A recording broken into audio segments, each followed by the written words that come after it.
Alright, what's going on, guys? It's GCP playing with the KRM pump action shotgun, a switch up from the Argus, which I've been using quite a bit, so I decided that I would use this one instead because you might be getting a little tired of me using the Argus, even though I think it's a ton of fun to use.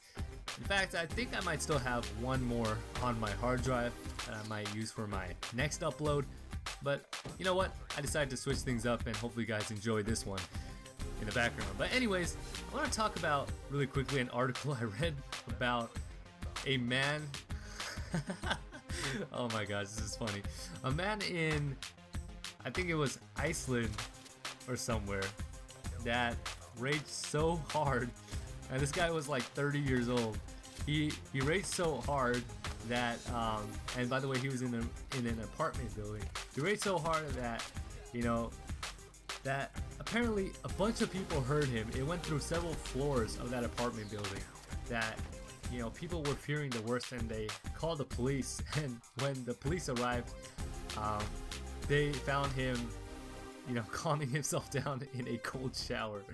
Now, let's talk a little bit about rage, because I think raging at video games tends to happen if you're playing any sort of video game, especially first-person shooters more than anything else.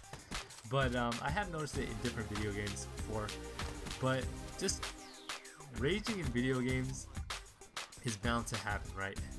But I don't think it should ever come to a point where you're screaming and raging so loud that you would have to trigger other people from worrying what's going on with you.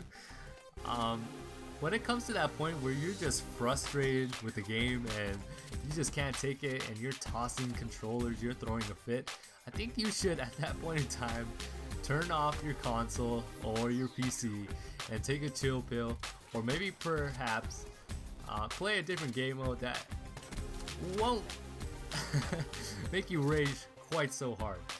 I think that people need to step back a little bit and take a game for what it is, and that's exactly that.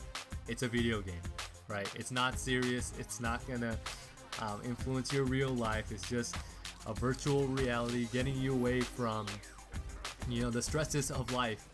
It shouldn't be providing you even more stress, because the whole point of a video game is to entertain yourself with, right? It's a hobby. It's something that you go to relax, to get away from everything else in the world. But if you're coming to a point again where the video game is making you rage, or you're raging at other people, then it's time to get off for a little bit until you can calm down. And if you would like to come back on, that's totally fine as long as you don't rage. But if you need to take that time to just get off for the day, I think that's what's better to do. But I just thought the story was pretty funny, and if there are instances where you know of somebody who has raged like super hard, let me know in the comment section below. Or if you're that person who rages maybe a little too much and little more than you should in video games, then let me know that in the comment section below as well. Anyways, that's pretty much it for this video. I'll catch you guys on the next one. This is GCP, and I am signing off.